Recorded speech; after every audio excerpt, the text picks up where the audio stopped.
Hello বন্ধুরা, সবাই কেমন আছেন? আশা করছি সবাই ভালো আছেন।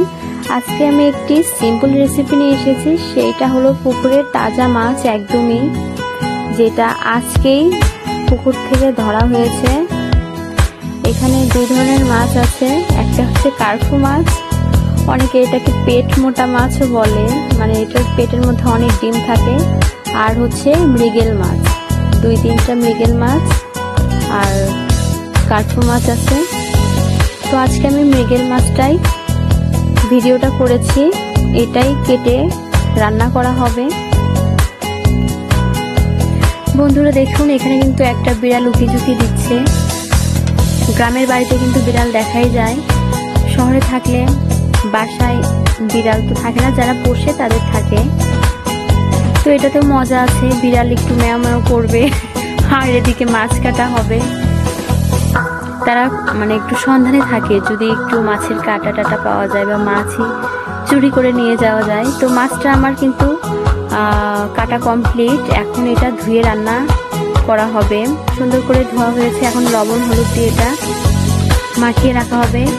আর আজকে রান্নাটা মূলত আমার মাই করছে, কারণ গ্রামের বাড়িতে আসলে আমি তো রান্না করি না, আমার মায়ের রান্নাই বেস্ট, সেই রান্না করে।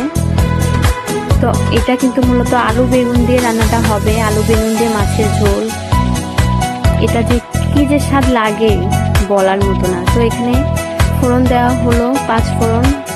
আমার মা মূলত 5 ফোড়ন দিয়ে রান্নাটা করে, আলু বেগুন দিয়ে যে কোনো মাছ। এবং আলুটা একটু ভাজা ভাজা হলে পেঁয়াজ দিচ্ছে, যাতে দুটো একসঙ্গে ভাজা হয়ে যায়। এবং শেষের দিকে বেগুন দিচ্ছে। বেগুনগুলো বড় বড় সাইজ, কারণ এই বেগুনগুলো অনেক তাড়াতাড়ি গলে যায়, এই জন্য একটু বড় বড় সাইজ করে কাটা হয়েছে। আলু বেগুনটা ভাজা হয়ে যাওয়ার পরে মশলা দিয়ে আলু বেগুনটা কষানো হবে। তো এখানে মিক্সড মশলাটা আছে আর ঝালের গুঁড়ো আছে। মিক্সড মশলাটা কিন্তু একদমই আমার মায়ের তৈরি করা, কয়েক রকমের মশলা দিয়ে। এবং এটার যে একটা ফ্লেভার আছে, একটা গন্ধ, সেটা কিন্তু অনেক ভালো লাগে মাছ রান্না করলে।